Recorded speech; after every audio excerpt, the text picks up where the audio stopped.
des liens. Ah, merci, j'ai compris. Alors, progressivement, on a développé des liens, développé une série de projets, et à travers notre histoire qui a depuis 2004, même 15 ans, le PIECD a été créé un petit peu plus tard dans la foulée de nos rencontres.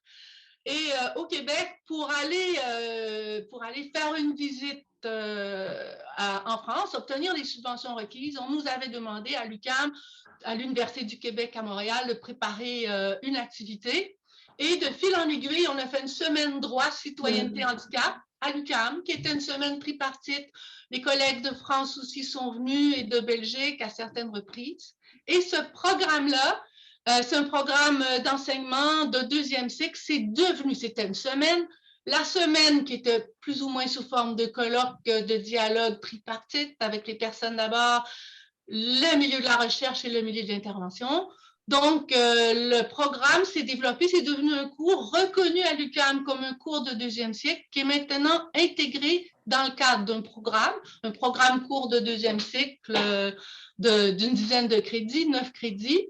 Et c'est ce projet-là qu'on va vous présenter qui a été élaboré ensemble avec les personnes, les intervenants, les chercheurs. Et Mouloud va vous présenter tout d'abord Marcel Blais va d'abord vous présenter, vous lire un texte qu'il a préparé. Marcel Blais est parmi les membres fondateurs du PIECD.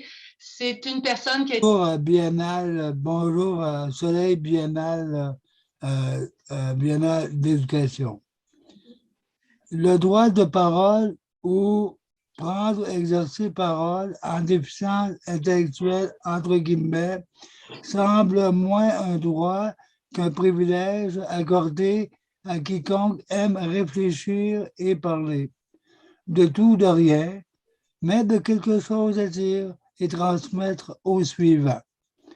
En déficience, entre guillemets, comme ailleurs, autrement, ici ou là, vaut mieux parfois parler de silence que d'ébruiter de fausses rumeurs sur des choses à dire, des choses en lien avec tout autant avec les affaires du corps qu'avec des personnes, les ressources et la communauté. Parlons ou osons parler de citoyenneté et de démocratie. Parfois, je parle, tantôt autre, je parole. Je parle de ce que mes yeux voient, mes oreilles entendent, mes narines sentent, mon corps touche, ma bouche articule ou mime. Je parle pendant que les mots demeurent disponibles, voire inutilisés, comme nos frères les talibans. Je parle lorsque personne n'écoute et que tout le monde parle en même temps ou à notre place. Je parle pendant que je suis silence, bruit ou témoin ou du bruit ou du silence. Je parle de parole, de... Merci beaucoup. Marcel, de ton témoignage.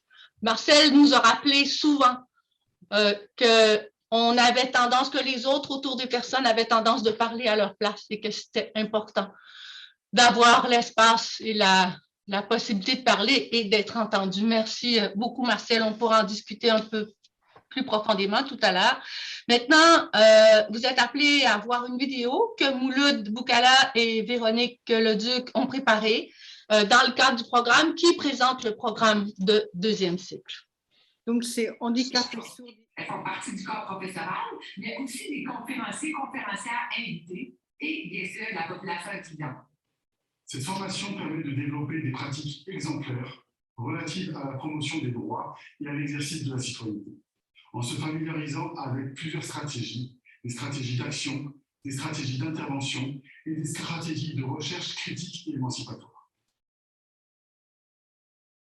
Par exemple, si je travaille dans le milieu culturel, je pourrais apprendre des stratégies pour favoriser une plus grande présence des personnes sourdes et des personnes en situation de handicap dans ma programmation, que ça soit au théâtre, dans un festival ou au musée. Si je travaille dans le milieu de la santé et des services sociaux, je pourrais prendre le temps de mettre à jour les pratiques d'intervention pour qu'elles soient plus inclusives. Si je suis fonctionnaire, mais je pourrais développer des moyens pour mettre en place des pratiques de gestion et des milieux de travail qui vont être plus accessibles et équitables. À qui s'adresse le programme? À toute personne qui travaille de près ou de loin avec des personnes sourdes ou des personnes en situation de handicap. À tous ceux et celles qui œuvrent à la promotion des droits et de l'exercice de la citoyenneté des personnes, par exemple, en matière d'équité, de diversité et d'inclusion. Aux étudiants et étudiantes des cycles supérieurs qui veulent faire une concentration spécialisée sur le thème du handicap et de la surditude. Au plaisir de vous rencontrer. On est content que ça marche.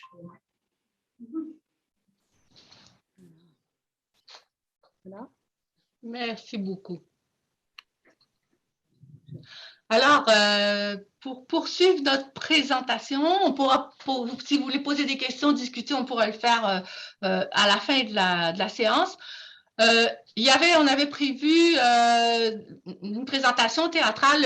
Le programme est construit sur un ensemble de droits. Il y a 10 séances. Le droit à l'éducation, le droit à la vie sexuelle, le droit au travail, le droit à la culture. Donc, le programme fait le tour d'un certain nombre de droits. Il y a la Guerrière en roue qui travaille sur les droits culturels, qui va venir présenter un peu plus tard, qui va joindre à vous. Mais maintenant, je laisse la parole à Marie-Lie Houd, qui va vous parler du droit au travail, qui fait des conférences et participe avec nous. Elle est au PISCD depuis plusieurs années et elle a participé à plusieurs reprises dans le cadre du programme. Elle a présenté un certain nombre de conférences. Marie-Lie, est-ce que tu veux te présenter, s'il te plaît, et présenter ton parcours? Alors, Marie-Lie, on t'écoute. Est-ce que tu voudrais te présenter, s'il te plaît?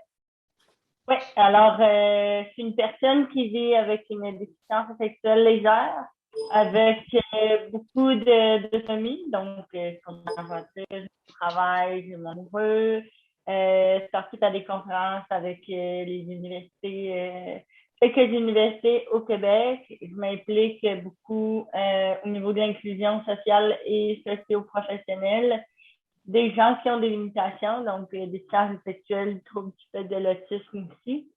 Et dans le cadre de mon nouvel emploi, je travaille pour une fondation dans la région de Québec, où est-ce que j'aide à développer des projets, des projets en cours sur l'inclusion des gens, donc des ateliers d'apprentissage, un modèle pour les employeurs à développer sur l'employabilité des personnes qui vivent avec une déficience sexuelle, comme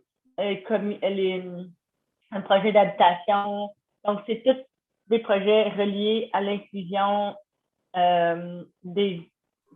inclusion sociale et professionnelle des gens qui vivent avec une déficience sexuelle. Et aujourd'hui, je vais aborder un peu 2 points que je trouve au niveau du droit du travail, c'est d'abord avoir la possibilité, donc d'avoir les capacités et la perception d'handicap sur le droit au travail, donc de pouvoir travailler en tant que personne qui vit avec un handicap, que je trouve super important. Et ensuite, développer l'autodétermination. D'ailleurs, dans mon emploi, je vais être rendue à l'étape de former des gens sur l'autodétermination, donc pouvoir cibler des objectifs, construire les défis ou les rêves au niveau professionnel avec des candidats qui ont des limitations dans mon milieu de travail, qui viennent sur les plateaux d'apprentissage à la Fondation. Et savoir prendre ses propres décisions, parce que je crois que même si on vit avec une limitation, ben, on est capable de décider quel travail qu'on veut ou décider dans notre vie en général. Là. Mais il y a beaucoup de projets de vie, comme tout le monde, autour d'une personne qui a une déficience sexuelle. Puis c'est important de continuer de développer cet aspect-là, de savoir comment bien bâtir et prendre ses propres décisions dans chaque projet de vie qu'on a. Donc pour moi, c'est ça. La possibilité et l'autodétermination, c'est vraiment 2 points que je trouve super importants pour arriver à bien développer puis devenir autonome au travail. Est-ce que je peux te demander ce que tu penses de la notion d'accompagnement? Parce que tu as traversé tous les types d'accompagnement dans ta famille, dans les différents organismes. Et maintenant, c'est toi qui es accompagnatrice. Qu'est-ce que tu penses de l'idée d'accompagnement? C'est quoi un bon accompagnement? Et puis, dans le PISCD, comment on a fait ça ensemble? Là, c'est deux questions, là, mais peut-être d'abord l'accompagnement.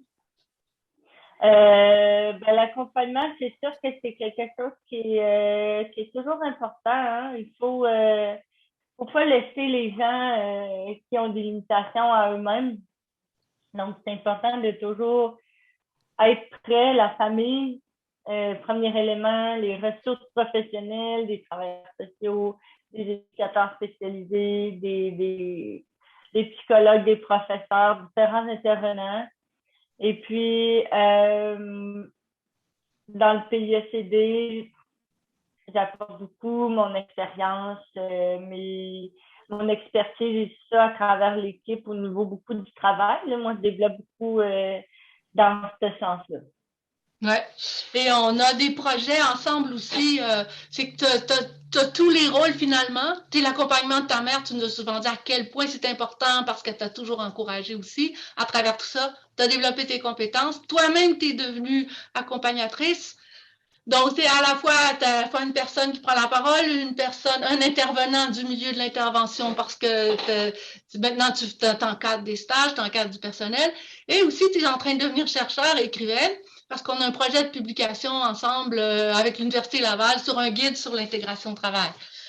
Ouais. Donc, puis dans le PISCD, bien sûr, on travaille ensemble. Est-ce que tu aurais quelque chose à nous dire en conclusion?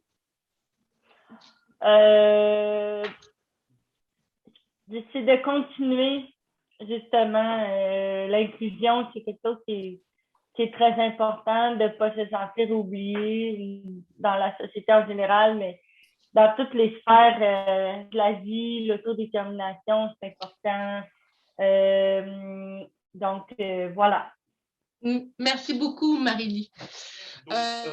Quelques mots pour vous introduire à et à vous présenter notre groupe qui est un petit peu particulier parce qu'effectivement, il est le produit d'une articulation et d'une fusion entre deux initiatives, le PIECD dont Mireille et Martine vous ont parlé, et puis une démarche qui est un petit peu postérieure, postérieure de 5-6 ans, qui est la démarche Cap Droit, qui a une inspiration commune, comme le terme l'indique, puisque c'est effectivement aussi une démarche qui est consacrée à l'exercice des droits par les personnes en situation de vulnérabilité. Elle a une origine un tout petit peu différente parce qu'elle s'est construite sur base d'un projet de recherche sur les soins sans consentement, au terme duquel les chercheurs dont j'étais ont découvert, on peut le dire comme ça, l'article 12 de la Convention de l'ONU sur les droits des personnes en situation de handicap. Cet article 12 est un article un peu technique. D'abord, il a une première visée, c'est de reconnaître à toute personne dans le monde entier la personnalité juridique, le fait d'être un sujet titulaire de droit. Et deuxième chose, c'est un article aussi qui rend les situations de mise en cause de la possibilité d'exercer ces droits tout à fait exceptionnelles, voire même quelque chose qui serait à supprimer, en tout cas dans l'interprétation du comité des droits, qui est l'instance habilitée à interpréter la Convention. Et à partir de cette première recommandation du comité des droits, il y a tout un débat qui s'est développé sur la question autodétermination, protection. Est-ce qu'il faut encore maintenir ces systèmes de protection juridique qui bien souvent conduisent à limiter l'exercice des droits par les personnes, ce que le comité des droits a mis en question, mais dans quelle mesure et sous quelle forme il pourrait y avoir, et on tombe aussi sur notre sujet d'aujourd'hui, un accompagnement, un soutien, des démarches qui permettent d'exercer au mieux et le plus largement les droits dans le chef des personnes. Ça, c'était un peu Et donc, en fait, il y a eu une convergence des deux. Aïe, aïe, aïe, est-ce qu'il voudra me bien bouger? Je vais un tout petit peu le bouger, parce que ce que je veux vous montrer essentiellement, c'est ceci. Il veut bien, voilà. C'est, si vous voulez, simplement l'origine et la genèse de notre groupe. Donc, dans le cadre du projet Cap Droit, qui a rencontré, si vous voulez, le projet PIECD, notamment à travers ma personne et la personne de Jacques aussi, il y a des groupes de réflexion et de recherche qui se constituent, comme il y en a dans le PIECD, dans le groupe Cap Droit, et nous avons constitué, dans le cadre de ce projet Cap Droit, un groupe assez récemment, en mars 2021, parce qu'on a été un peu perturbé par la crise de Covid et qu'on se demandait dans quelle mesure c'était possible de faire un groupe comme ça, par visioconférence et avec le numérique. Et ce groupe, dont je vous ai remis la composition là, se compose à la fois de la section des usagers de Montigny-en-Gohelle, dont Jacques est un membre, qui est un groupe de personnes qui a été au Canada dans les années 2004, je pense, qui a vu comment les personnes s'organisaient là-bas au Canada et qui ont souhaité, elles aussi, se regrouper pour réfléchir au droit, à l'exercice des droits et à la représentation et à la présence des personnes. De cette section des usagers, il y a une délégation dite lilloise du PIECD, dont moi je fais partie, dont Jacques fait partie, dont aujourd'hui Katia, qui sont avec nous, Katia Bouin et Rémi Brévière font partie aussi. Ils sont là juste sur la gauche de l'écran, on les voit là-bas. Et puis, d'un autre côté, il y a aussi un groupe qui est issu d'une association qui s'appelle Donup à Arras, dont font partie 3 autres personnes qui sont sur l'écran et qui vont se présenter et intervenir tout de suite. C'est Stéphie Lhomme, Gauthier Lemaire et Héloïse de Winde. Donc, voilà notre groupe, comment s'est constitué notre groupe, qui est une forme de fusion, d'hybridation entre le programme du PIECD et le projet Cap Droit, qui est aujourd'hui aussi structuré sous forme de communauté mixte de recherche. C'est une nouvelle initiative de la CNSA, si vous connaissez, la Caisse nationale de solidarité pour l'autonomie, qui souhaite développer la recherche participative collaborative et qui a mis en place des modalités de rencontres et d'articulation entre le monde professionnel, les personnes concernées, les chercheurs, etc.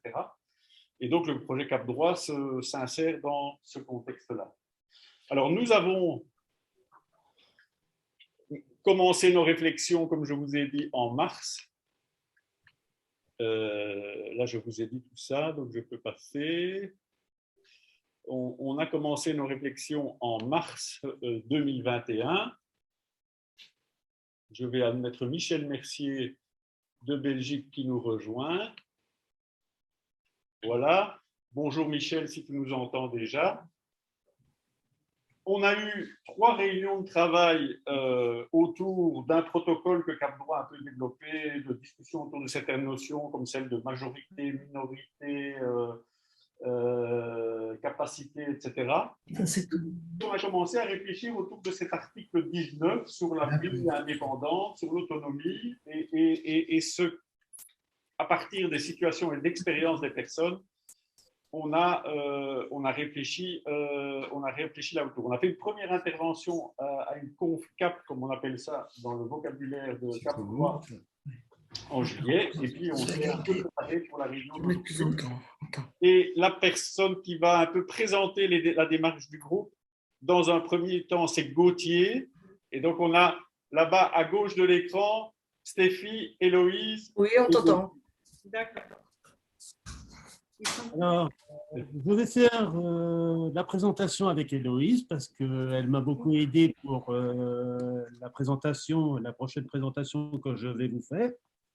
Nous sommes chercheurs à Cap Droit car nous avons été intégrés ou sur le point d'être intégrés dans un logement. Moi, j'ai été intégré dans un logement personnel et Héloïse…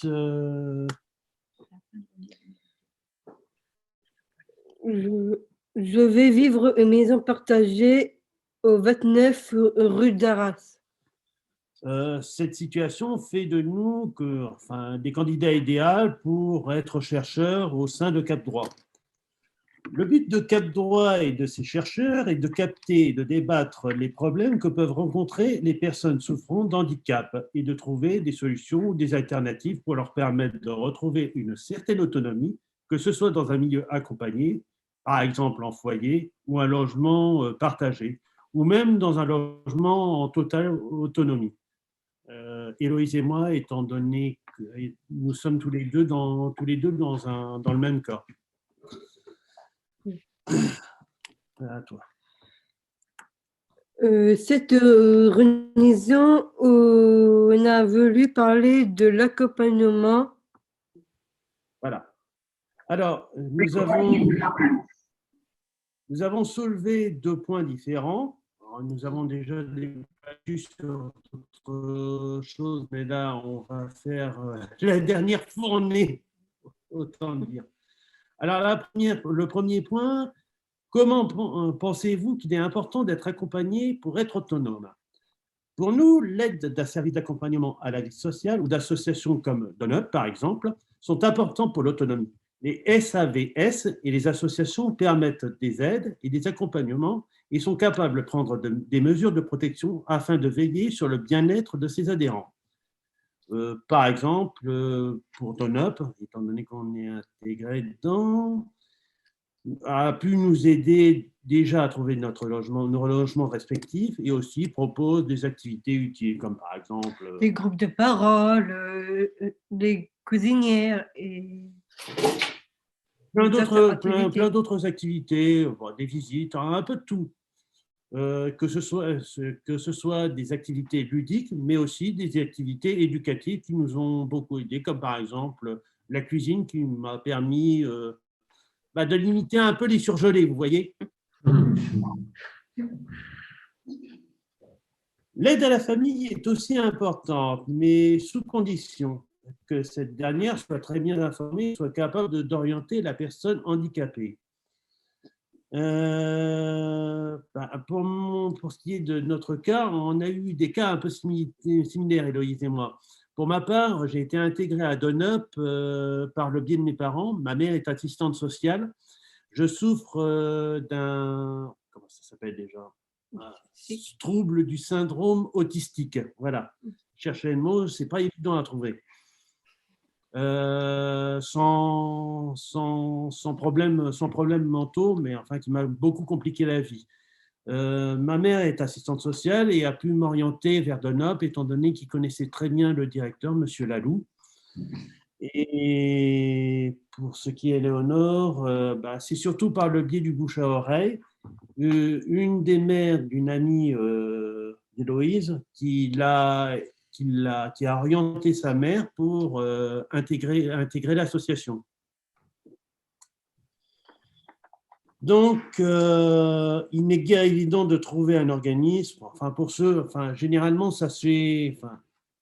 Pour des organismes aussi privés que DoneUp, il est guère évident de trouver, pour un adhérent, pour quelqu'un qui a un handicap comme la trisomie 21 ou bien comme l'autisme, de trouver un organisme qui se soit spécialisé dans ça. DoneUp est un organisme d'aide, mais c'est un organisme dont la publicité est plus ou moins limitée. Donc, il est nécessaire, c'est principalement par le bouche à oreille que l'association est connue. L'autre point suivant est comment améliorer l'accompagnement. Il existe souvent des problèmes dans l'accompagnement des personnes souffrant de handicap. Ce problème est souvent vu dans les foyers, là où la plupart des personnes soi-disant aidantes ont tendance à imposer des freins aux résidents des foyers et sont incapables de trouver des solutions à leurs problèmes. Et c'est ce genre de problème, Katia et Rémi sont bien placés pour le savoir, étant donné qu'ils sont tous les deux résidents de foyer. Est-ce que vous voulez réagir? Pour ma part, moi non, je suis pas résident de foyer. Moi, j'habite, enfin, je suis marié, je suis avec ma femme, et Katia, elle est au foyer. Ah.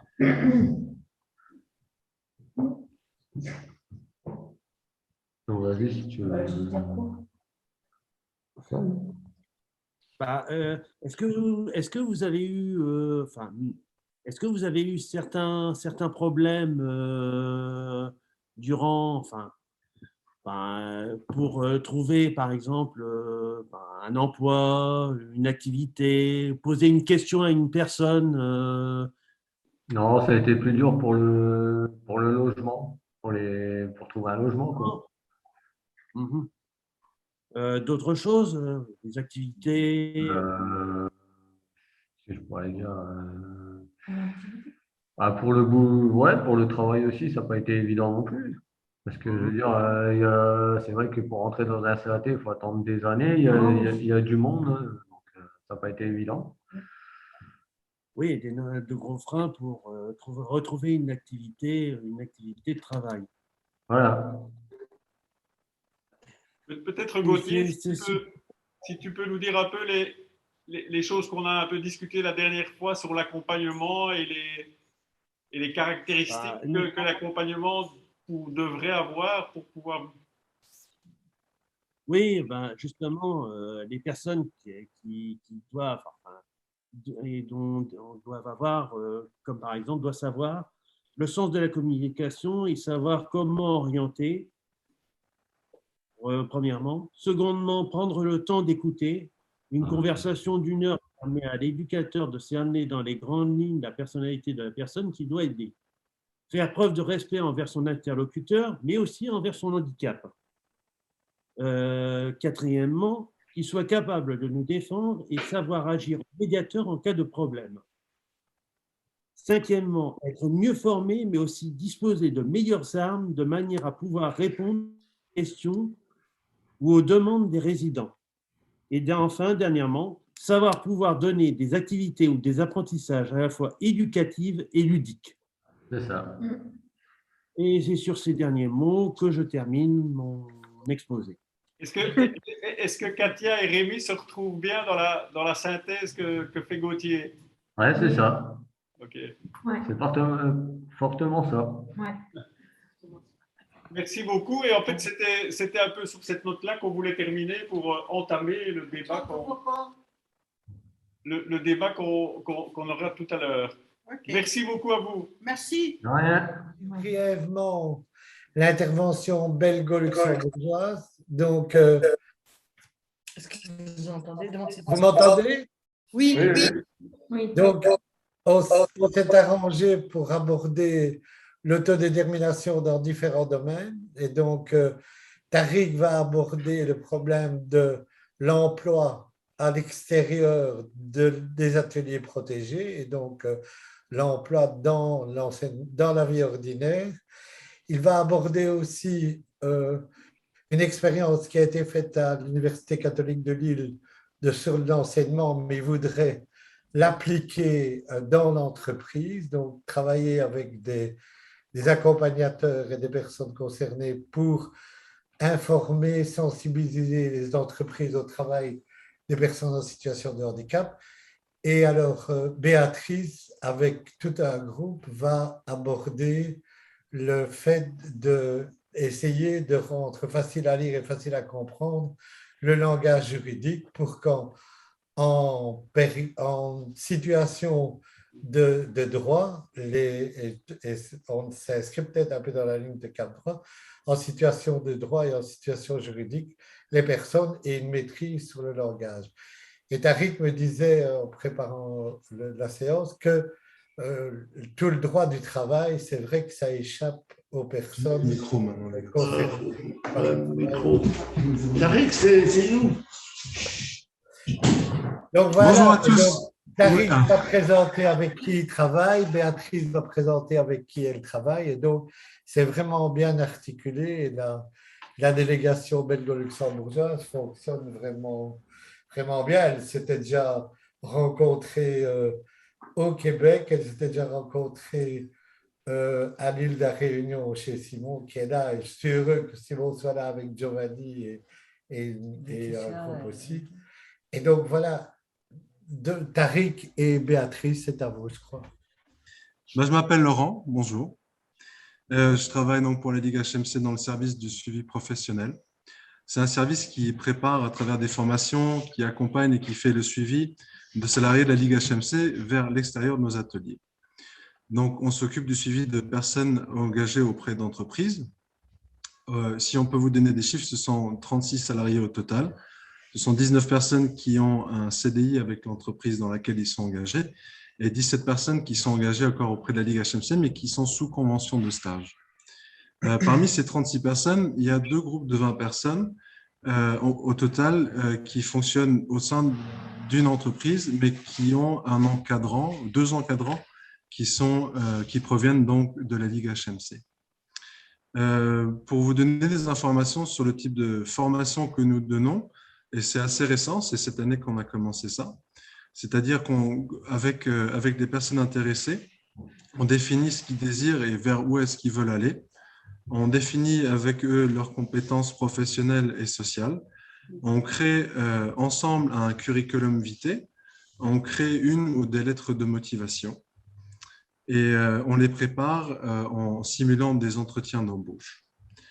Une expérience assez intéressante, enfin une réflexion qui découle de cette formation de cette année dans la préparation de lettres de motivation, de curriculum vitae,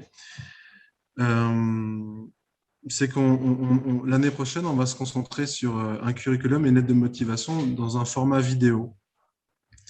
Parce que ça permettra de montrer ce que les gens font au travail et dans leur temps libre avec leurs propres mots. Ça mettra aussi en valeur l'authenticité parce que lorsque moi j'écris ensemble, certes avec la personne concernée lettre de motivation, mais j'écris ça dans mes mots et souvent dans une langue que la personne ne maîtrise pas. C'est-à-dire que les langues administratives au Luxembourg sont le français et l'allemand et un grand nombre de personnes ici ne parlent pas bien ou très peu le français et l'allemand, principalement le luxembourgeois. Et en plus de ça, le fait de mettre en valeur dans un format vidéo les compétences de la personne, les motivations qui lui donnent envie de justement trouver un travail extérieur aux ateliers protégés de la Ligue HMC, contribue aussi au développement personnel à mon avis. Et ça renforce, j'espère que ça renforcera la confiance aussi en soi des personnes à travers ce petit projet qu'on va lancer l'année prochaine. Ce qui est aussi très important, c'est que j'ai remarqué qu'il faut absolument développer des cours de développement personnel, prise de parole ou confiance en soi, prise de conscience de soi et de ses compétences, parce que c'est pas simple de mettre des mots sur ses compétences personnelles et professionnelles. C'est souvent l'encadrant le chef d'atelier, la chef d'atelier qui nous fait des rapports de la personne, mais c'est pas aussi authentique que si la personne parle d'elle-même, de comment est-ce qu'elle se voit, et lui donner les moyens de se définir le mieux possible.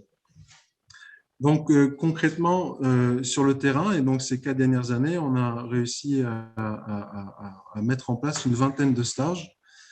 Donc, une vingtaine de stages ont été réalisés et 3 personnes ont été engagées et ont obtenu un contrat à durée indéterminée. Une personne en tant que réceptionniste et 2 personnes dans un service d'hygiène, donc une personne qui nettoie les parcs publics, des rues, des chemins, et une autre personne dans un service de recyclage. Et aussi, il y a 2 personnes qui étaient en stage qui ont refusé d'être engagées auprès des entreprises qui lui proposaient un contrat. Une personne parce qu'elle préférait revenir en atelier protégé et une autre personne parce qu'au final, le travail ne lui convenait pas. Mais on est quand même resté en contact avec eux et on a des nouveaux projets qui se profilent à l'horizon. Donc, les différents cas de figure, pour faire un stage en entreprise, bah, c'est où l'intéressé qui vient vers moi avec une demande concrète. C'est-à-dire qu'il ou elle a déjà pris les devants à contacter une entreprise ou s'est présenté dans une entreprise, ça c'est déjà arrivé. Donc après, c'est moi qui vais voir l'entreprise pour des formalités administratives, pour parler de la convention de stage, de la durée du stage, etc. Deuxième cas de figure, c'est il ou elle me transmet ses envies au sein de la formation comme on a proposé cette année. Et la troisième variante, c'est l'entreprise qui vient vers nous pour démarcher des stagiaires.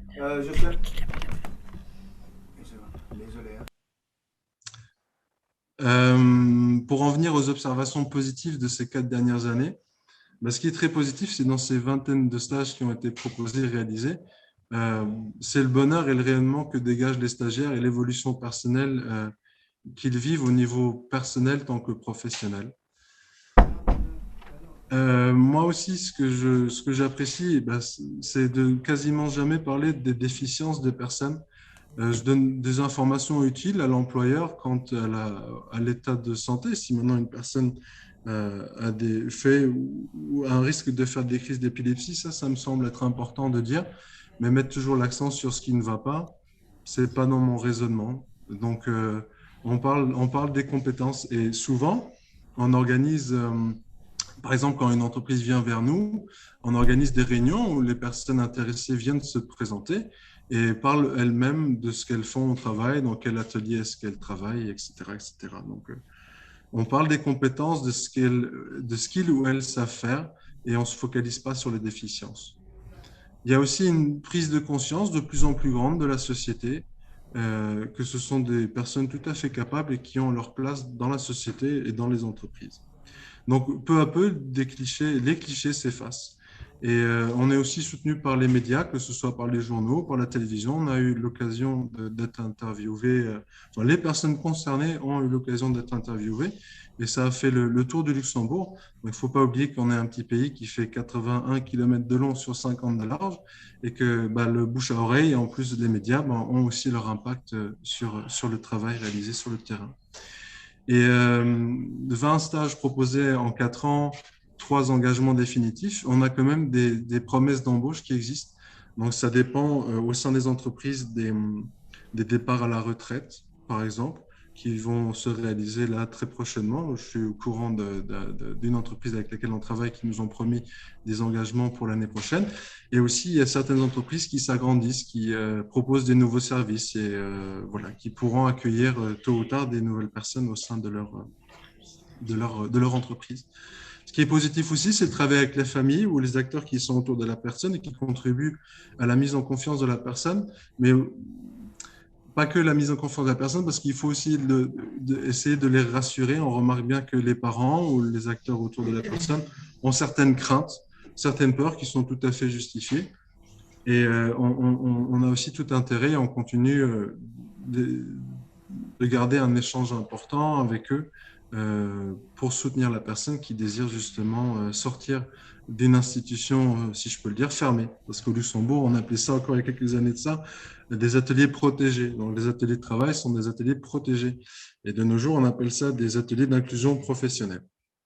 Les observations qui sont moins plaisantes, je dirais, observées sur ces 4 dernières années, c'est que j'ai eu une fois l'impression que l'inclusion était devenue un nouvel atout marketing, mais c'était une fois où j'ai vraiment ressenti que la personne concernée était, oui, bien mise en valeur, certes, mais l'entreprise essayait par tous les moyens possibles de se mettre en valeur et de prendre la personne en situation de handicap un peu comme sa mascotte. Et moi, personnellement, ça m'a dérangé. La personne concernée, bah justement, c'est un des cas de figure qui a refusé d'être engagé dans cette entreprise. Après, ce n'était pas pour ce motif-là, ça je le sais.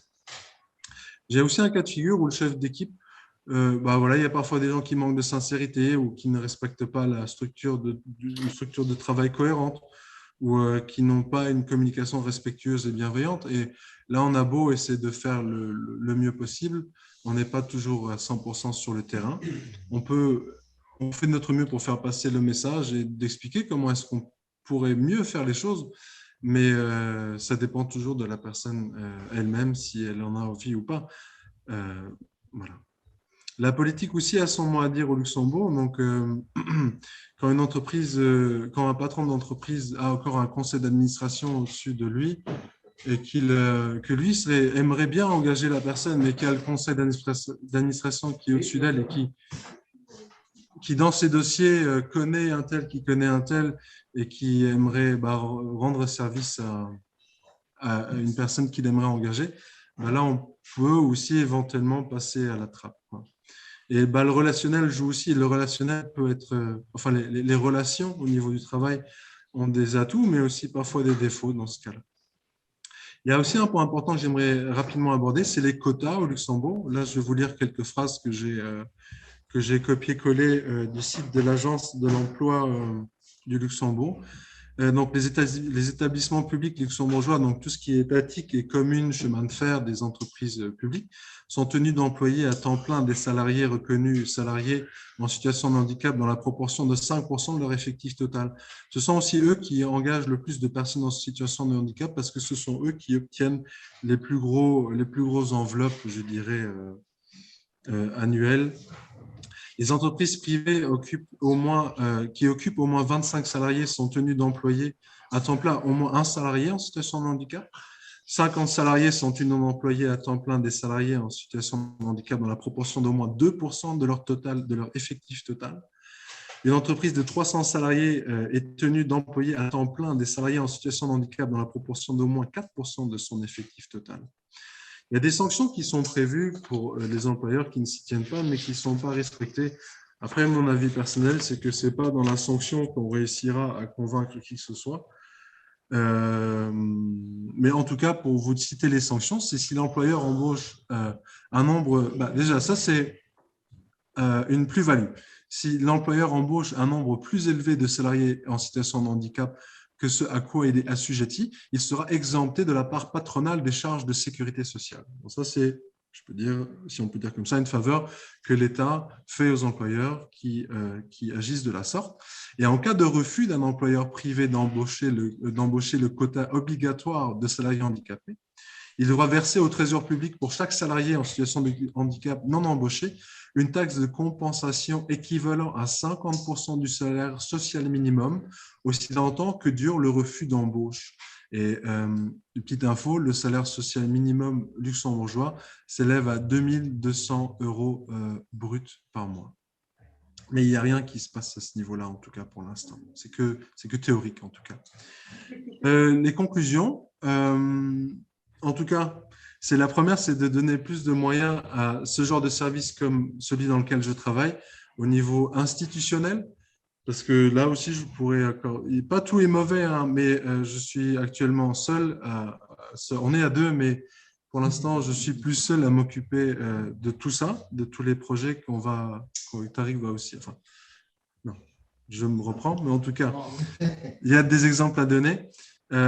Élaborer et offrir des cours du soir, c'est-à-dire que j'ai fait pas mal de recherches au niveau des cours du soir parce qu'une personne en situation de handicap qui travaille en journée dans un atelier devrait avoir accès à des cours du soir, de pouvoir apprendre, je ne veux pas dire un nouveau métier, mais des nouvelles compétences, des nouvelles compétences tout simplement.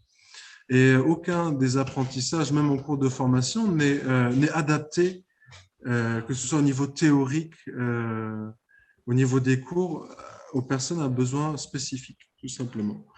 Et ça, c'est quelque chose que je veux transmettre au ministère du Travail et aux personnes qui s'occupent donc de ces formations, de voir quelles sont leurs intentions dans le présent et dans le futur, parce que je trouve ça vraiment primordial. On a aussi un chouette projet qu'on aimerait lancer l'année prochaine qui consiste dans une porte ouverte pour entreprises, c'est-à-dire de faire venir nos fournisseurs, des clients et des entreprises avec lesquelles on n'a pas encore travaillé pour leur montrer ce qui se passe au sein des ateliers, de créer, de faire une matinée avec des conférences, des échanges sur des sujets qui nous touchent, sur des expériences vécues, que ce soit au niveau des salariés ou des entrepreneurs. Et puis, on a lancé, donc, comme M. Mercier disait avant, avec l'Université de Lille, Deshma vous dit peut-être quelque chose, et on a réfléchi, et on est en train de concrétiser justement Deshma Entreprise. Et là, je vais donner la parole à Tariq qui va vous expliquer quelles sont nos intentions pour l'année prochaine. Donc voilà, Laurent vous a parlé de notre suivi, le service de suivi professionnel. Et donc, à partir de l'année prochaine, enfin, pour l'instant, nous sommes en réflexion, nous aimerions lancer le projet d'ESHMA Entreprise. Je suppose que vous avez tous déjà entendu parler du projet d'ESHMA. Enfin bref, le projet d'ESHMA est une idée vient de l'Université de Lille, et l'idée de départ était de former des duos avec une personne en situation de handicap mental et un enseignant-chercheur. Et ce duo allait à l'université donner un cours sur le handicap mental. Donc, nous avons participé depuis 2016 avec Pedro. Certains connaissent Pedro. Et Pedro a participé à ce projet et a été certifié. Donc, il a fait tout le processus et a été certifié. Et donc, notre idée, nous, quand on a réfléchi à ce qu'on pouvait faire dans le sens de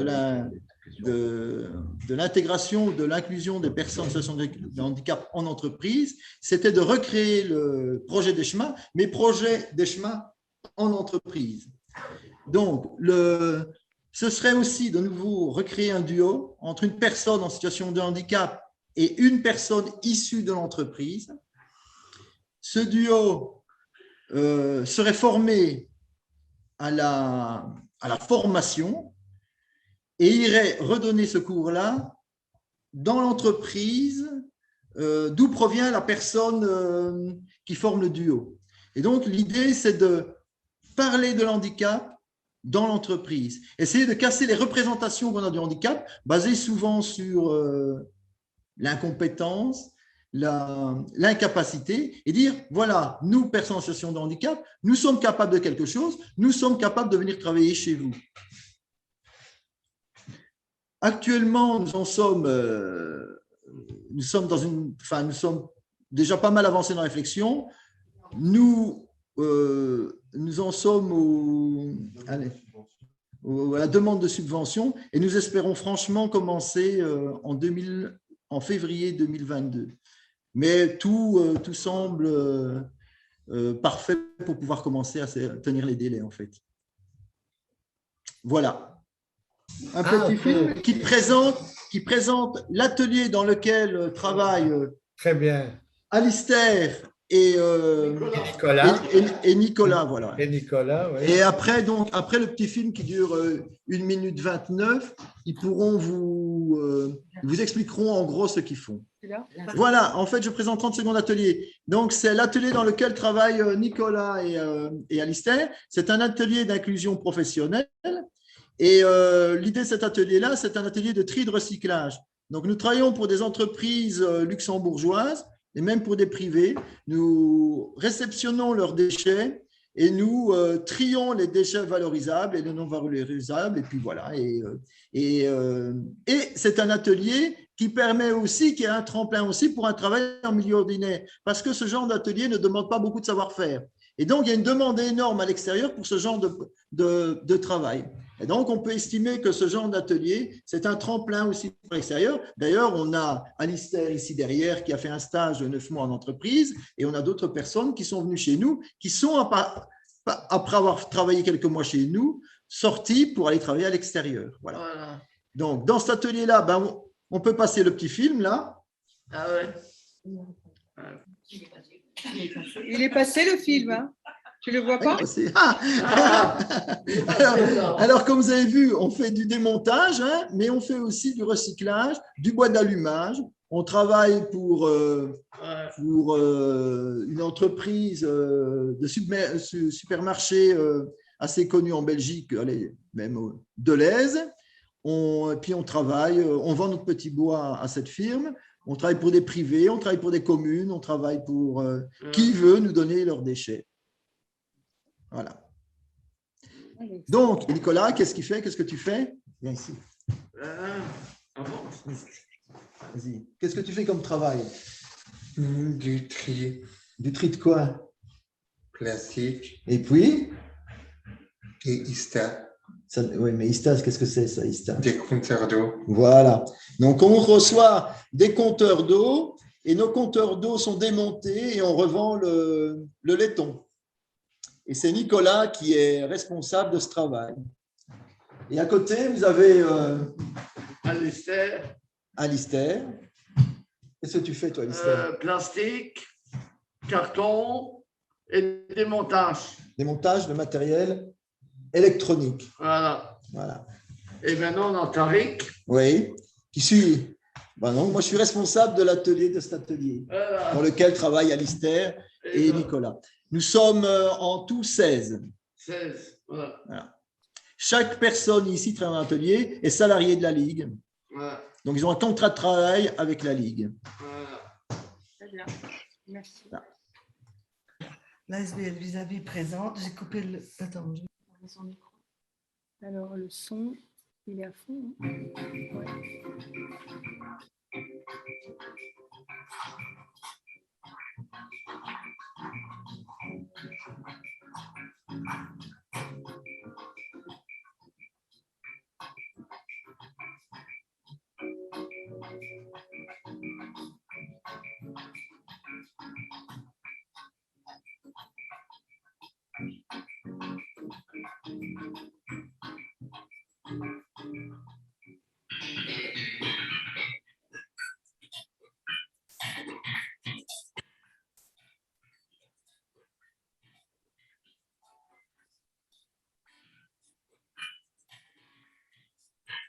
J'arrive à la poste, je n'ai rien compris sur mon papier. Hein.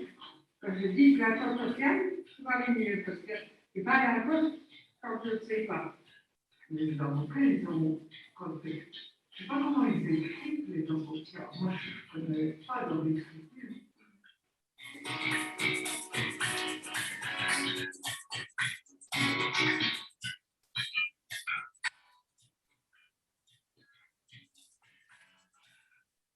C'est dur de comprendre et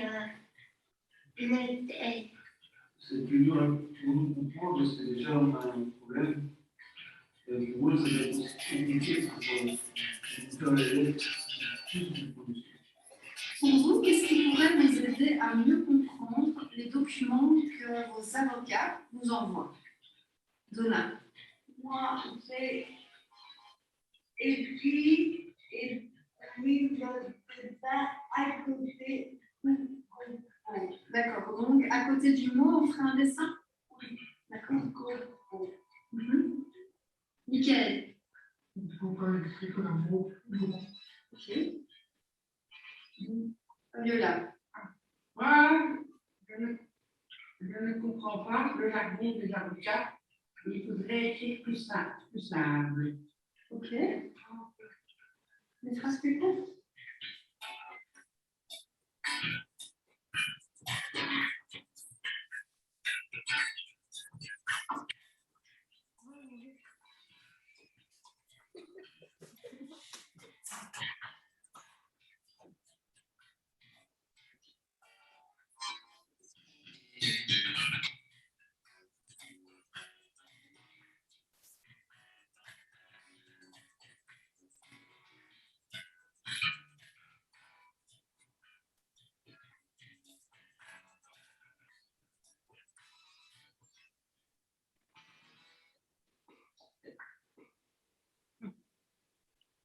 C'est chouette.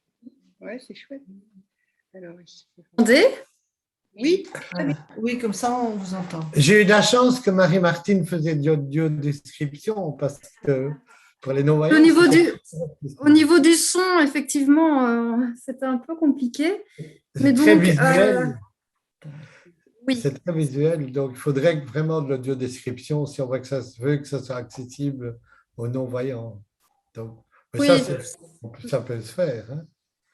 Mais le but du stop motion ici, c'était d'expliquer le projet qu'on va mener donc, dans le courant de l'année avec nos bénéficiaires, qui est de rendre leurs papiers administratifs, juridiques envoyés par leurs avocats accessibles, qu'ils puissent lire de manière autonome leurs documents. Et donc, l'idée, c'est d'aller sensibiliser les avocats au FALC, facile à lire et à comprendre. Voilà, donc ça, c'est vraiment le projet de cette année. Et donc, l'idée du stop motion, c'était d'expliquer un peu le processus de la mise en place de ce projet. Je ne sais pas si vous avez des questions par rapport à ça. Tu es une artiste de la Guingarambrou, Sophie. C'est bon. Et en particulier, tu es une chanteuse. Et la Guingarambrou vient de réaliser son 2e spectacle en collaboration avec l'Opéra de Montréal, avec l'atelier lyrique de l'Opéra de Montréal. Est-ce que tu pourrais raconter comment vous vous êtes préparé pour ce spectacle? Il faut son micro. Ton micro. Oui, il faut que je... Attends, exactement. Attends, hop. Et c'est parti. Vous avez le micro de Sophie. Alors, je te dis, voilà, ce que je voulais te demander, c'est d'expliquer à nos amis là, que nous saluons, donc, comment vous vous êtes préparé pour ces spectacles avec l'opéra.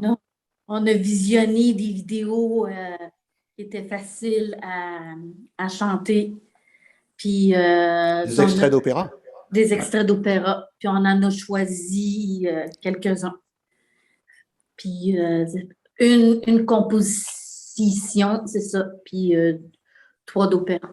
Tu parles de composition. Alors, ça se passe comment quand on fait une composition? On l'a, avant de se réunir en groupe, on était par écran.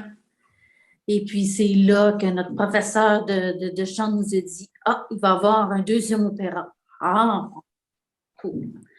Fait que là, on s'est dit, on était bien contents. Fait que là, après ça, ben là, elle nous a dit « Trouvez-moi des opéras, mais faciles à jouer, puis qui parlent de maladie. » Alors, tu parles de maladie? Mais au début, c'était ça, parce qu'à cause qu'il parlait de COVID ou qu'il parlait de maladie. Là, finalement, ben, elle nous a dit, mais finalement, ben, on va laisser faire ça parce qu'ils ont l'équipe de l'Opéra de Montréal a déjà trouvé tous les opéras.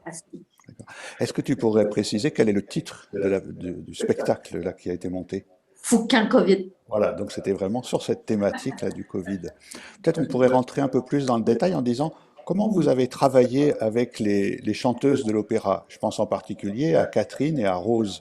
Quand est-ce que vous les avez rencontrées et qu'est-ce que vous avez fait ensemble? Ben, on les connaissait déjà parce qu'on a déjà participé avec eux pour Carmen. Et puis, eux, ils se sont comme adaptés à nous. Puis nous, on s'est comme adaptés à eux.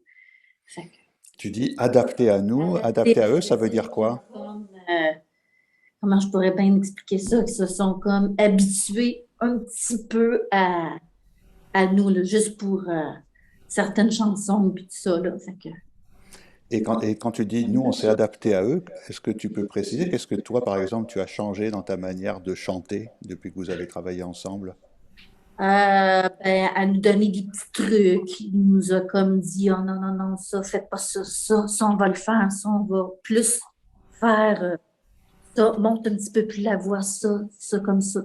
Fait qu'on les a comme, ça nous a comme rassurés. Fait qu'on était comme à l'aise un peu avec eux. Puis, Et est-ce que tu as l'impression d'avoir progressé dans le chant, dans ta technique de chant?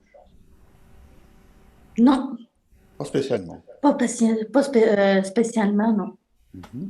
Et alors, qu'est-ce que tu retiens de cette expérience? Tu pourrais dire qu'est-ce que tu as aimé ou qu'est-ce qui peut-être a été moins réussi? Qu'est-ce que tu as aimé peut-être? J'ai bien aimé ça, refaire le spectacle en tant que tel. Bon, là, c'est sûr, c'était dans une manière particulière parce que c'était pendant la COVID. Au début, ils nous ont dit « ça se peut qu'on le fasse avec public. » Puis là, finalement, à la dernière minute, c'était avec sans public. C'était une captation. Là, les gens étaient soulagés. Fait qu'au moins, si on se trompe, c'est pas grave parce que c'est filmé. Mais on essaie le moins possible de se tromper. Et puis, peut-être pour finir, sur cette expérience-là, la Guingarambrou se lance dans un nouveau projet avec l'opéra et aussi avec des comédiennes et des comédiens professionnels pour une nouvelle production, un nouveau spectacle. Qu'est-ce que tu en penses? Et toi, qu'est-ce que tu aimerais y faire? C'est une bonne idée. C'est une très bonne idée. Ça va nous permettre de nous connaître un petit peu plus. Puis de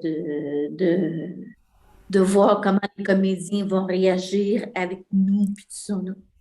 Tu as déjà des idées de comédiens avec lesquels tu aimerais travailler une scène, interagir? Pas vraiment, on est en train d'y réfléchir, on a quelques idées ici et là, mais c'est pas encore concret, là, c'est pas encore coulé dans le béton, là, comme on dit, là.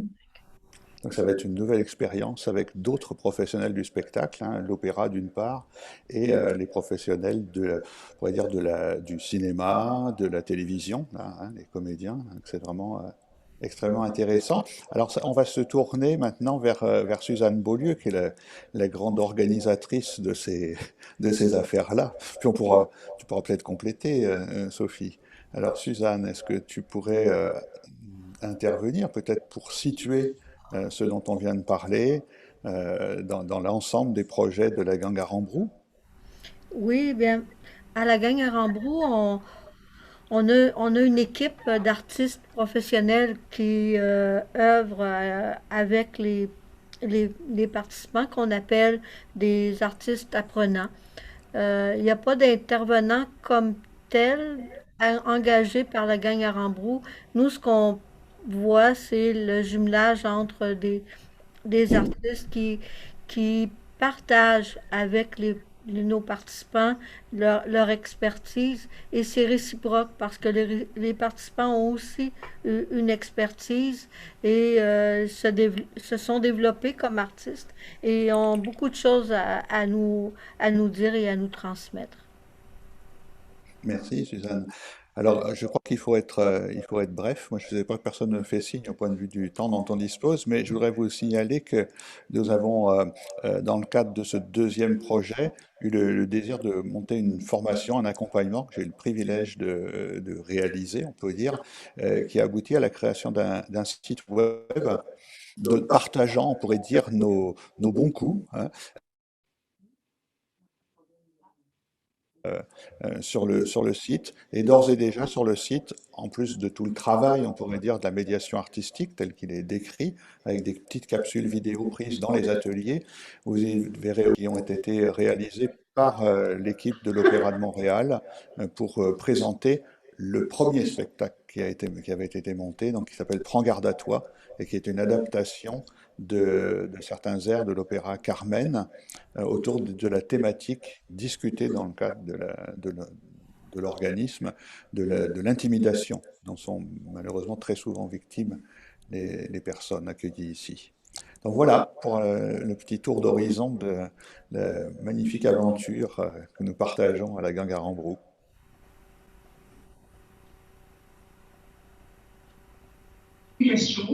Nous reprendrons les travaux croisés entre les ateliers Cap Droit et les ateliers de conception d'une formation de représentants et de représentantes d'usagers dans le système de santé mentale. Un appel à projet de la Caisse d'assurance maladie et du ministère de 2020. Dans cette dernière série d'ateliers, elle est consécutive à la conception de modules à distance et en présentiel de la formation en pratique de pédagogie, subventionnée partiellement par le programme de lutte contre les discriminations et pour l'égalité entre les femmes et les hommes de la région Île-de-France. Cet itinéraire a été renforcé par nos échanges répétés, autant de fois que possible, avec les séminaires du PIOCD. Si cette communication s'intitule « Être l'adresse de l'autre et coopérer », c'est que cette formulation indique pour le groupe le positionnement des pairs avocats, représentants et représentantes des personnes usagères des services de santé mentale. Nous allons ici partager avec vous comment nous en sommes arrivés à ce positionnement et les trois principes fonctionnels qu'il implique. L'entendement entre pairs, la reconnaissance des temps de la vie, la déclosion institutionnelle. Et revenons d'abord sur le site Blandine. Blandine est membre de l'espace communal citoyen Advocacy Île-de-France, Paris-Île-de-France, et membre du groupe de Cap Droit. Elle témoigne de son expérience de la relation d'aide par les services sociaux de l'hôpital psychiatrique lors d'un dégât des eaux survenu chez elle il y a plus de 10 ans, mais dont le ressenti est toujours aussi vif aujourd'hui. Lors de notre intervention à Contact Cap Droit à Lyon, Le 3 juillet dernier, nous avons proposé une vidéo de 6 minutes dans laquelle Blandine récite une fuite d'eau qui l'a beaucoup marquée. Du coup, elle vient même qu'elle ravage cette histoire et n'en sort pas. Une rapide analyse thématique du récit de Blandine fait apparaître les thèmes suivants. Le temps. En rentrant de vacances en 2004, je trouve ma salle de bain inondée avec une fuite venant des étages supérieurs. J'ai d'abord pensé que cela venait de la guette technique. J'en ai parlé au bailleur qui m'a envoyé une dizaine de plombiers qui disaient qu'il n'y a rien dans la guette technique. J'ai fait la déclaration à l'assurance. L'assurance est venue me voir avec un expert. Au bout de 5 ans, j'ai eu un avocat en 2009 pour lutter contre cette situation. Ça a stagné encore et ça a duré encore. Un dégât des eaux qui dure 10 ans. La dégradation. Tous les matins, je voyais cette pourriture de plâtre. Je ne pouvais plus utiliser ma baignoire pour me laver. Ça devenait de plus en plus craignos. Je me suis trouvé dépourvu de toutes mes affaires, de tout ce que je possédais depuis que je travaillais, même universitaire, puisque j'étais en DEA. Tous les livres que j'avais achetés, j'avais 3 maîtrises. Tout ce qui était précieux pour moi a disparu. Je me suis trouvé démunie. Je n'avais plus une chaise, plus de table, plus de bibliothèque. Puis, au fur et à mesure que je vivais dans l'appartement, je m'apercevais de ce qui me manquait, la tromperie. Et je me suis retrouvée prise par surprise, puisque pour moi, une procuration, ce n'est pas ça. Je n'aurais jamais pensé qu'une procuration pouvait donner le droit à l'assistante sociale de vider un lieu, et en plus, elle a fait des travaux de revêtement de sol. Elle a fait faire à sa manière ce qui ne me plaisait pas du tout. C'est pas de gamme, c'est moche, ça s'est déchiré tout de suite. C'était vraiment ce qu'on a eu de plus bon marché, moche. La relation d'aide. J'en ai parlé à l'assistante sociale. Elle m'a fait signer une procuration sous couvert du médecin. Elle m'a hospitalisé de force. Je sentais que je n'étais pas sur la même longueur d'onde avec cette femme pour régler le problème. Elle m'a fait signer comme quoi elle agissait à ma place et elle a fait vider la totalité de l'appartement sans résoudre le problème. Elle a dit au docteur du CNP, ça fait trop longtemps qu'elle tourne autour de l'hôpital pour demander de l'aide. Et à moi, pour rester à l'hôpital, sinon je me tire dessus avec une arme chimique. J'ai cru que c'était une blague. Sur le moment, j'ai rigolé. Je me suis dit, c'était pas possible à ce point-là. Je me suis avancée et elle a cherché un renfort. Dans un hôpital psychiatrique, un renfort, vous trouvez encadré par 4 personnes et on m'a poussé dans une chambre et on m'a piqué, soi-disant, pour que je me déclare. Voilà. Ce récit pose la question de l'aide que recherche Blandine. Quand il arrive quelque chose dans son appartement qu'elle ne peut gérer seule, la réponse psychiatrique qui est donnée de la dessaisit encore davantage de son pouvoir d'agir. Analyse du récit des faits. Les commentaires en atelier du Cap-Roi vont dans ce sens. Voici ce qu'entend ce groupe de pairs dans le récit de Blandine. Différemment de ce que semblent avoir entendu les professionnels du social, de la santé, de l'hôpital psychiatrique. Ainsi, une première séance à relever. Le caractère arbitraire de cette réponse psychiatrique. On lui demande rien, on lui dit de jeter ses affaires. Ses meubles ont été enlevés et on lui a pas rendu. Hospitalisation depuis, c'est dingue comme situation de prendre comme ça et de la faire hospitaliser. L'assistante sociale doit être humaine. C'est pas son travail, si même elle ne le fait pas comme il faut. La réponse psychiatrique contre la prise de responsabilité des métiers concernés. Jamais les personnes qui n'ont pas fait leur devoir sont inquiétées. Après, on ne peut même plus retourner vers elles. Après, c'est une neutralisation supplémentaire. Les gens alertent, mais c'est pas suivi des faits. Les gens qui devaient intervenir ne sont pas intervenus. La dégradation de la situation des personnes par l'intervention psychiatrique. L'intervention, c'est souvent une dégradation. Soi-disant, on nous dit que c'est pour aider, c'est plutôt une dégradation. Blandine, elle avait un niveau culturel, elle avait un environnement qui avait du sens. Et j'ai entendu qu'on lui avait fait une piqûre. On sait que ça diminue, que ça altère, et si en plus on commence par des piqûres, ça neutralise encore davantage déjà qu'elle a perdu des éléments matériels, des éléments de vie. Évidemment, sous médicaments, elle ne s'est pas rendue compte de ce qu'elle signait. On ne se rend pas compte, on est lobotomisé. Le temps long est celui de l'urgence. Un dégât des eaux de 10 ans et le bailleur laisse filer. C'est après coup que la psychiatre intervient. Ils sont prêts à faire dévier les choses sans demander le pourquoi du comment. Ce que cela représente alors qu'on perd beaucoup de temps. Soudain là, personne ne prend le temps de comprendre. L'importance d'être bien dans son logement pour être bien dans sa vie. Voir d'abord son environnement au lieu de l'envoyer tous les jours au centre le jour. Le logement, c'est quand même important. Les rappels, les histoires, les souvenirs, tout ça, ça compte quand on vit seul depuis de nombreuses années. L'injustice. Donc, elle n'a jamais eu réparation du préjudice dans son logement, sans compter qu'elle a payé après qu'elle a été mise tout à terre. On n'écoute pas. Lorsqu'on a un traitement psychiatrique léger ou lourd, on pense que la personne n'est pas la norme. On ne l'écoute pas. C'est pas facile, mais essayez de comprendre comment elle réagit. On ne l'écoute pas au CMP. On ne l'écoute pas. La discrédit. Ce que je pense des handicapés psychiques dont je fais partie, c'est que le citoyen lambda pense que la personne handicapée n'est pas intelligente. Elle est vue comme diminuée mentalement. L'intervention dans l'atelier Cap Droit à Lyon a largement confirmé cette analyse, dont celle-ci peut se dire l'entendement du récit de Blandine par ses pairs. Cet entendement le comprend et l'amplifie, l'ouvre à un entendement plus général, moins spécialisé. Celui de chacun et chacune, pourrait-on dire, qui aurait subi une telle situation fragilisante, une situation où un vécu comparable, les pères ont vécu cela et le donnent à comprendre à l'autre, comprendre ensemble pour décider d'agir. Dans une deuxième analyse du récit de Blandine, le groupe qui a débusqué la manière dont s'organise le pouvoir institutionnel et particulièrement le pouvoir psychiatrique. 1. L'isolement de la personne pour sa protection et celle de la société. Même si, comme dans le cas de Blandine, aucun danger n'est encouru ni par la personne ni par la société. 2. La qualification de l'insensé. Le problème n'est pas ce que dit la personne, mais elle-même est problème.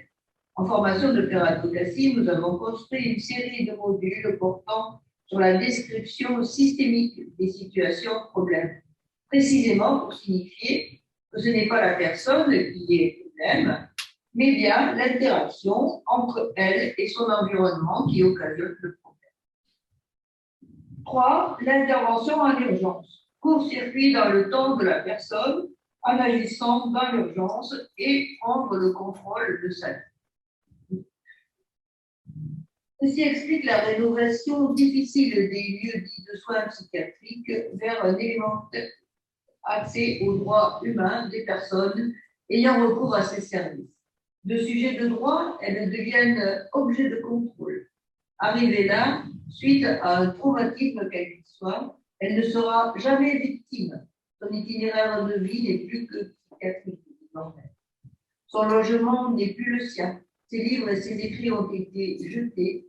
Sa mémoire, son savoir et ses convictions sont vidés. Ne reste que ce traumatisme jamais pris en compte et donc toujours prêt à se manifester en symptômes psychiatriques.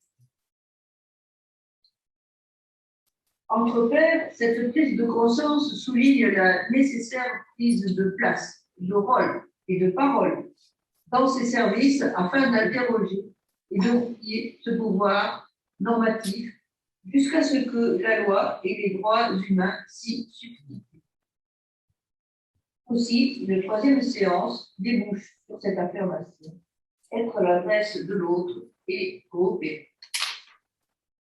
Que signifie être à l'adresse de l'autre et coopérer dans un rôle et une place de représentant et de représentante de personnes usagères des services de santé mentale? Le groupe en formation y répond de la manière suivante. Vis-à-vis d'une personne usagère des services de santé mentale, être à l'écoute, reconnaître en l'autre ce qu'il ou elle peut apporter, prendre conscience qu'il ou elle existe en tant que personne, qu'elle a une histoire, qu'elle a un devenir. vis-à-vis de la commission d'usagers d'un service de santé mentale. Envisager la commission de personnes usagères d'un système de santé mentale. Dénoncer l'usage des étiquettes. Déconstruire les étiquettes. Prendre le temps de le dire autrement. Parler de la personne avec des qualificatifs. Demander à rencontrer les personnes, recueillir leurs demandes et ne pas se contenter du dossier. Déjouer le fonctionnement institutionnel. Nous retrouverons ces éléments dans les 3 principes fonctionnels. L'entendement entre pairs, la reconnaissance des temps de la vie, la déclosion institutionnelle. L'entendement entre pairs. Quand Blandine évoque le temps, elle évoque celui très long qui s'écoule et qui ne soit le pourtant pas l'affaire qui la tracasse. Le groupe de pairs a bien été interpellé par ce temps si accablant, mais aussi le groupe a été heurté par la survenue soudaine d'une réponse incongrue à la situation, une réponse psychiatrique à un dégât des eaux. Le temps long est celui de l'urgence. Quand Blandine évoque la dégradation, elle mesure celle de sa vie dans cet appartement abîmé, dévasté. Le groupe était sensible à cet aspect et souligne le préjudice subi en plaidant l'importance d'être bien dans son logement pour être bien dans sa vie. Mais il souligne aussi la dégradation de la situation des personnes par l'intervention psychiatrique. Blandine explique la tromperie qu'elle a vécue dans la relation avec l'assistante sociale, dans la réponse à sa demande d'aide, relation d'aide. Le groupe de pairs en atelier voit l'arbitraire, l'injustice, le discrédit et fondamentalement, on ne l'écoute pas. Bien que les représentants et les représentantes d'usagers n'aient absolument pas un rôle thérapeutique, nous retrouvons néanmoins une manière de prendre soin de l'autre et de sa demande assez proche de celle souvent évoquée en psychanalyse lacanienne notamment. L'inconditionnel de la demande n'est pas demande d'être entendu. Pour être entendu, cette demande est adressée à une autre personne précisément déterminée, dont le rôle est d'entendre. Ainsi, répondre est d'abord et avant tout entendre. Entendre est certainement écouter. D'une écoute attentive, comme s'intitule l'une de nos premières séries de modules learning en formation de thérapie. Écouter l'autre dans une relation entre pairs, mais en face de vécu et de ressentis similaires, pouvant voiler l'écoute, interférer dans son entendement. Mais précisément, l'écoutant et l'écoutante père-avocate les a dépassés, voire les a transformés dans la conduite de sa vie actuelle et sans doute dans les rôles et missions qu'il ou elle se donne désormais. Et le rapport entre pairs, l'écoute et le dialogue réciproque favorisent chez la personne en demande ce dépassement et bientôt cette transformation. Une forme de d'éclosion peut-être, une ouverture de soi vers l'autre soi-même aussi. Se reconnaître entre pairs consiste en la reconnaissance mutuelle et réciproque des capacités de résilience, de marcher ensemble, mais séparés, vers un sujet libre et autonome. Nous éprouvons cet aspect avec la méthode des profils expérientiels à la formation de Père Lucrèce. Mais c'est une marche continuelle. Elle est plus ou moins consciente, plus ou moins nécessaire, selon le vécu de chacun et de chacune. Elle est consciente et nécessaire en Père Lucrèce. La reconnaissance des temps de la vie. S'emparer de la question du temps nous semble nécessaire pour aider à ces transformations individuelles, mais aussi institutionnelles. Prendre le temps de le dire autrement. Comme nous l'avons évoqué plus haut, qu'est-ce que cela signifie dans un rôle de père avocat, représentant d'usagers dans le système de santé mentale? Ce vécu du temps, long et soudain, celui de l'urgence qui interpelle dans l'analyse du réussi de Blandine, cette syncope temporelle qui vit une personne de sa vie, de sa mémoire, de ses choix. Comment restaurer les dimensions de son temps? Quels sont les espaces, les domaines de ce temps? Ce temps est celui du passé, présent, avenir. Le chronos, déjà si malaisé à saisir pour s'appuyer de sa propre histoire de celle de sa famille, du milieu social et culturel que nous habitons, que nous avons habité, et celui que nous désirons habiter. Quand on y pense, tout cela semble si proche, connu, repéré dans notre mémoire, et en même temps si lointain, si approximatif, que des bouts de nos itinéraires, de nos itinérances, de nos migrations nous échappent. Alors, quand bien le traumatisme d'une hospitalisation de force, sous contrainte, avec ce traitement médicamenteux qui vous assomme, vous noie dans une léthargie profonde, comment se souvenir? Comment reprendre la ligne du temps de sa vie? Pourtant, cette ligne est la trace de notre existence, ainsi que nous le disions plus haut. Prendre conscience qui nous elle existe en tant que personne, qu'elle a une histoire, qu'elle a un devenir. Sans doute est-ce le rôle du père avocate, représentant d'usagers, de ramener à cette prise de conscience les membres d'une commission d'usagers dans un établissement psychiatrique, par exemple. Non pas en qualité de professionnel de santé, mais par sa seule présence. Sa présence de père des personnes qui nous elle représente et son propos à ce sujet peut amener cette prise de conscience.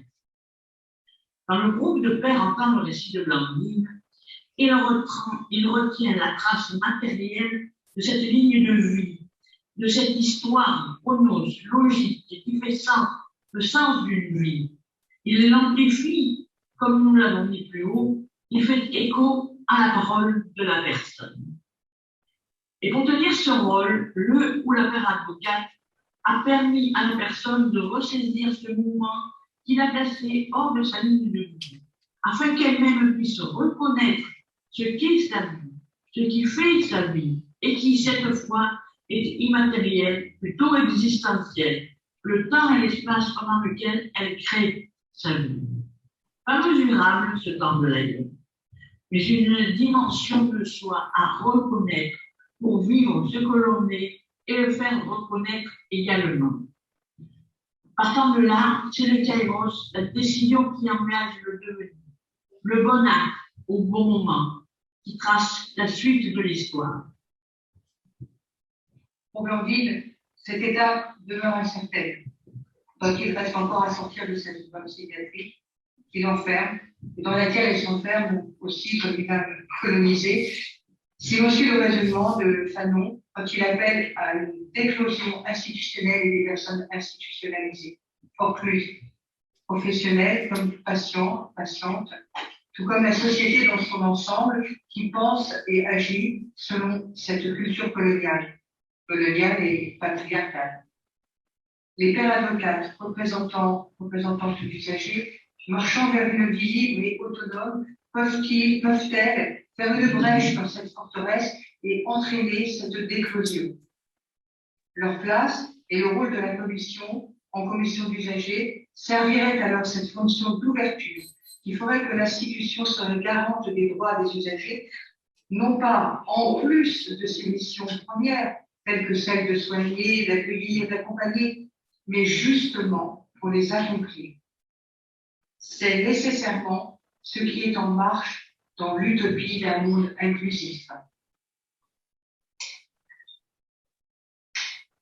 Les personnes qui ont participé à cette communication sont Jean-Philippe Barrosi, Justin Clavis, Martin Dutoit, Marina Passatis, Nicole Passatis, Jacques Lyon, Anne Viganeur, Hélène Moulin, Marie Santé, François, Patricia Agathe. Merci de votre coopération. Ce particulier, donc nous, on vous appelle parce qu'on vit dans une résidence qui est un foyer d'hébergement. Bon, et l'objet de ce foyer d'hébergement, il est double. Soit c'est un lieu de vie dans lequel on s'installe pour une durée potentiellement longue, soit c'est une étape dans le parcours de vie, l'étape suivante étant une installation dans le logement. dans notre petit territoire, on souriait tout à l'heure, on se faisait la remarque avec les copains là que l'île de la Réunion, c'est à peu près grand comme le Luxembourg. On est peut-être un tout petit peu plus grand, mais pas beaucoup. Bon. Et il se trouve que dans l'offre d'accompagnement sur le territoire réunionnais, il n'y a pas du tout d'appartements tremplin comme on peut trouver en France métropolitaine. Et du coup, il n'y a rien pour accompagner cette transition-là entre une structure collective et l'appartement, le logement autonome. Et on a eu l'opportunité en 2020, donc c'est très récent, de mettre un peu le pied dans la porte et de proposer une installation dans des logements collectifs, mais des petits collectifs, de 3 ou 4 personnes sur un format de colocation. Et donc, on a proposé à des gens de notre résidence, dont Sandrine qui est avec moi et dont Giovanni qui est avec moi aussi, et je vais leur passer la parole dans un instant. On leur a proposé de s'installer dans un logement autonome à plusieurs. Ils sont donc signataires d'un bail de location. Mais ils bénéficient d'une supervision de la part d'une équipe d'intervenants qui est présente dans le même quartier que ces 4 logements communaux, 24 heures sur 24. Donc, ce projet, il s'appuie sur l'expérimentation de l'autonomie dans le logement, mais avec une certaine sécurité et une disponibilité des intervenants en permanence, d'une. Et il s'appuie aussi, et c'est le principe de la colocation, sur un mouvement d'entraide et de solidarité entre les colocataires. Voilà. Donc, Giovanni qui est là, lui, il vit avec 2 autres gars dans une petite maison avec jardin, et dans le même quartier, Sandrine, elle habite avec 3 jeunes femmes aussi dans une petite maison. Voilà. Et donc, dans le quartier, on a 4 logements, 1 logement individuel et 3 logements collectifs. Et avec la présence en proximité immédiate, alors pas permanente, mais presque, mais effective la nuit en tout cas, d'une équipe d'intervenants qui est là en cas de besoin, donc qui peut les aider et les guider dans leur quotidien en lien avec leur employeur, en lien avec leurs activités associatives, en lien avec la vie quotidienne, les courses, la gestion du logement, etc. Mais uniquement sur demande. S'il n'y a pas de besoin, s'il n'y a pas de demande, les éducateurs, les intervenants jouent aux cartes et ils font d'autres choses, rassurez-vous. Et nos résidents locataires, ils font leur petit bonhomme de chemin. L'idée étant que là aussi, on peut s'approprier cette proposition d'hébergement le temps qu'il faudra. Soit on y est bien, on s'y installe et ça peut durer, et c'est tout à fait possible. Il n'y a pas de notion d'échéance du tout. Soit quand on est prêt et qu'on le souhaite, on peut à ce moment-là, avec l'effet bénéfique de cette expérience-là, la possibilité de rejoindre un logement autonome. Voilà, donc ça c'est en place depuis le début de cette année 2021. La crise sanitaire nous a bien empêché plein de choses, mais pas tout. La vie a pu continuer. Donc ces logements, on s'y est installé au mois de février. Et donc, ça fait 6 mois maintenant, et au bout de 6 mois, de mon point de vue en tout cas, mais je vais donner la parole à Giovanni et à Sandrine en leur posant quelques petites questions. Mais en tout cas, c'est une belle réussite pour l'instant. Voilà. Et si ça fonctionne bien, je pense qu'à terme, on pourra dupliquer ce modèle sur d'autres quartiers de notre territoire. Voilà. Alors, moi, j'avais une petite question. D'abord pour Giovanni, peut-être. Il s'est passé un moment symboliquement très très fort de mon point de vue. Je voulais savoir ce que toi tu avais ressenti au moment où tu as signé le bail de ton logement. Qui m'est derrière la tête depuis très longtemps. Et quand j'ai signé ce bail, donc du coup, ça m'a fait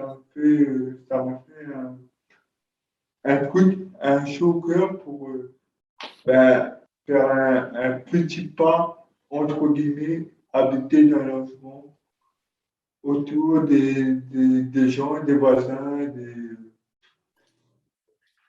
intégrés dans le quartier, dans la société.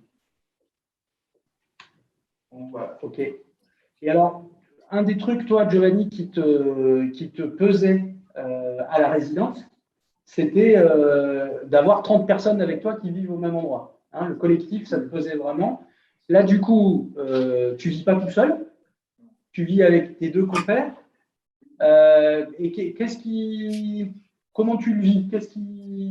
Est-ce que ça te convient comme ça? Est-ce que tu voudrais vraiment vivre tout seul? Est-ce que ça t'aide de vivre avec avec Kevin et Anne-Charline, ou comment ça se passe? Ben, déjà, avoir pas 35 personnes, mais 3 personnes, ça moi, ça me va bien, mieux, très mieux, parce que, ben, je veux dire, voilà, il y a du collectif, mais il y a aussi plus, chacun fait son petit vie, son petit peu tout seul. Où je cherchais un peu ça. Ok. Donc voilà. Mais moi, franchement, je suis content de sortir un beau collectif. J'étais à 15, là c'est à 35. Et là, je suis à 3. Donc du coup, à 3, pour moi, ça va beaucoup mieux. Ok. Et donc là, tu en es où? Tu parlais de la vie du quartier. Comment ça se passe du coup? Comment tu organises tes journées dans ce nouveau quartier-là? Ben, là,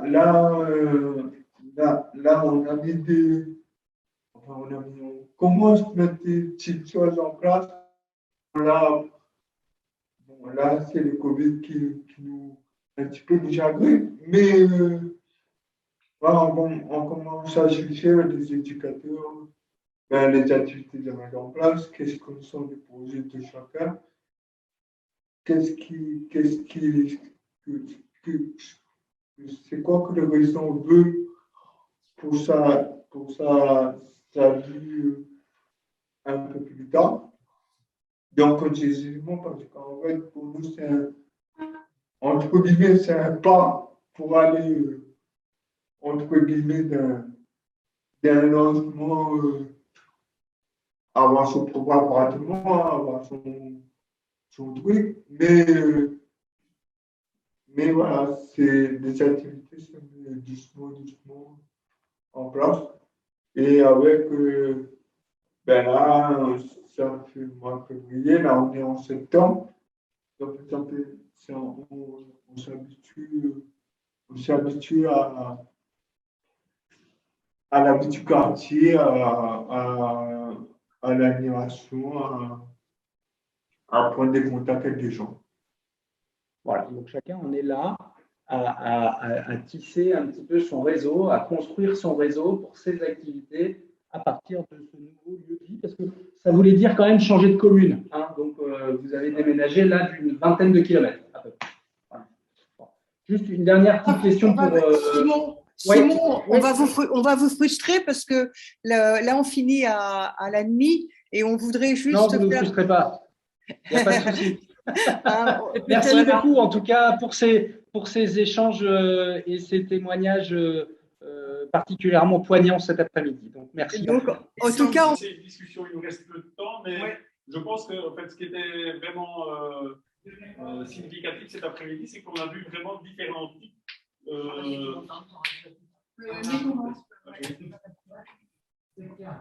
On a eu différents types d'expériences, différentes formes d'accompagnement. Et donc, voilà, ce qu'on voulait discuter un peu avec vous, c'est qu'est-ce que ça signifie l'accompagnement? Est-ce que c'est le bon terme? Est-ce que c'est la bonne manière d'aborder les choses? On a aussi parlé d'entraide, notamment Simon est avec Giovanni et vient de parler d'un système dans lequel il y a une forme d'entraide entre les personnes qui vivent ensemble. Donc voilà, c'est un peu ça le débat. Accompagnement, entraide, solidarité, coopération, etc. Quelles sont vos réactions, vos questions à ce propos? J'ai aussi noté qu'il y avait que beaucoup d'apports, des différentes interventions traitaient des différences entre les modes d'expression des personnes qui vivent avec un handicap et les autres. Et qu'il fallait ajuster donc un mode de compréhension. Voilà. C'est assez transversal cette intervention. Peut-être les personnes qui nous ont rejoints et qui sont extérieures à notre groupe. Je peux tenter une transmission, traduction. Donc, ce sont des personnes qui participaient à l'atelier, qui sont enseignantes spécialisées. Plutôt des jeunes enfants. Oui, plutôt des classes d'enfants relativement petits, mais aussi des un peu plus grands, pour lesquels notamment se pose la question de l'orientation professionnelle. Et donc, une série des expériences qui ont été évoquées ici les interpellaient bien sur ces questions-là, quoi. Ah, ok. Notamment, évidemment, plus directement, le projet aussi à ce titre du Luxembourg sur ces questions-là. Et aussi. Donc le projet. Et aussi la question un des derniers témoignages. Allez, on participe. Si le film n'est pas assez long, on vient à lui. Oui, donc il y a aussi ce qui nous a beaucoup interpellé, je pense, c'est le témoignage donc, de Blandine avec la violence de milieu psychiatrique, parce que nous avons travaillé, au moins toutes les trois, à milieu psychiatrique dans un hôpital de jour, dans une école qui était implantée à l'hôpital de jour. Et donc, ça fait quand même écho voilà, des pratiques professionnelles, des pratiques que l'on a vues et dont on a été témoin. Donc, voilà, c'était assez poignant, tout à fait. Et vous, à l'extérieur, vous avez droit à la parole. Moi, j'aurais un commentaire. Ah, vas-y. Oui, sur ce qui semble traverser, c'est l'incompréhension de qui sont les personnes qui sont enfermées dans des rôles qui ne sont pas les leurs, des rôles qui sont stéréotypés. Et là, on se rend compte qu'il faut transformer les représentations, les perceptions de tout le monde, que ce soit au travail, que ce soit dans l'hébergement, que ce soit donc les différentes dans l'opéra. Il y a toutes les perceptions doivent être transformées. Autant dans le fond les perceptions de l'accompagnateur, intervenant, professionnel, que les perceptions de la personne elle-même qui doit expérimenter du succès, dire oui, je suis capable. Quand on leur dit tout le temps, t'es pas capable, on finit par le croire. Donc, cette transformation-là est importante. Et ce qui me paraît aussi, évidemment, on a entendu toutes sortes d'innovations. Et ce qui me paraît traverser ces innovations-là, c'est la rencontre. Voilà. C'est dans la rencontre et l'expérience. L'expérience de la rencontre, l'expérience de rencontrer une personne ou des personnes, qu'elles soient intervenantes ou usagères, et c'est dans la rencontre que se construit la transformation, dans la rencontre et dans l'expérience. C'est-à-dire, on expérimente quelque chose, et puis c'est quand on sait qu'on est capable, n'importe qui, quand on essaie de faire un truc, on dit « Ah, je ne suis pas capable », quand on essaie de le faire, on se rend compte qu'on est capable. Donc, c'est dans l'expérience et la rencontre qu'on se transforme les uns les autres, et c'est ce qu'apporte l'innovation. L'innovation, c'est quelque chose qu'on n'avait jamais encore essayé. Voilà. On s'était dit, ouais, ça se peut pas, mais là, on se rend compte, on est ébahi à chaque fois que oui, c'est possible. Ouais. Que ce soit au niveau des arts, de la création.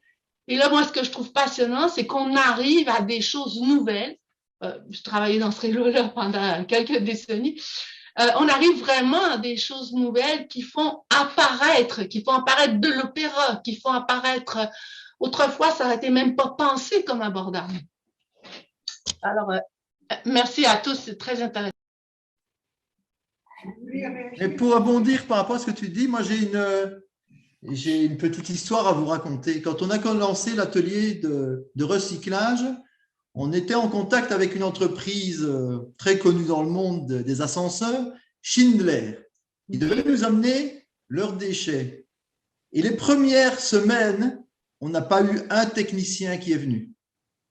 Et à un moment donné, on avait signé un contrat avec eux. On disait, mais comment est-ce possible qu'on n'ait aucun technicien? Nos conteneurs étaient prêts, nos ouvriers étaient prêts, nos salariés étaient prêts à travailler et on ne recevait rien.